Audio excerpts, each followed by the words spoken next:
Incoming Prime Minister Benjamin Netanyahu slammed the New York Times editorial that warned his presumed hardline government represents a danger to Israeli democracy. Netanyahu said that he rejects the ill-founded advice. The influential paper argued that while the Knesset election was fair, the far-reaching powers he is giving far-right and ultra-Orthodox partners creates a real threat to democratic values.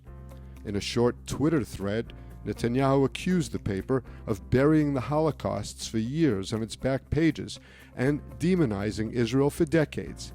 Now, said Netanyahu, you are shamefully calling for undermining Israel's elected incoming government.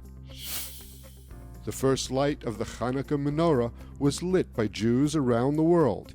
In war-battered Ukraine, Jews gathered to light a giant menorah in Independence Square in Kyiv. Those in attendance said that, like the Maccabees, they too were waging a war between darkness and light.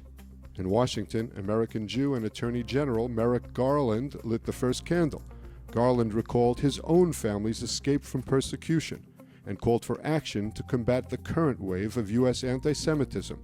Garland said, "Together we must stand up against the disturbing rise in anti-Semitism, and together we must stand up against bigotry in any of its forms.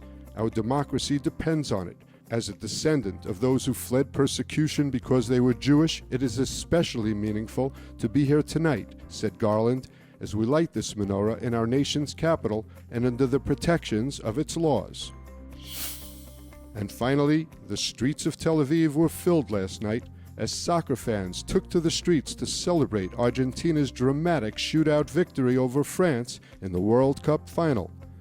Lionel Messi is certainly the most popular international soccer player in Israel, and the fans came out to show their respect.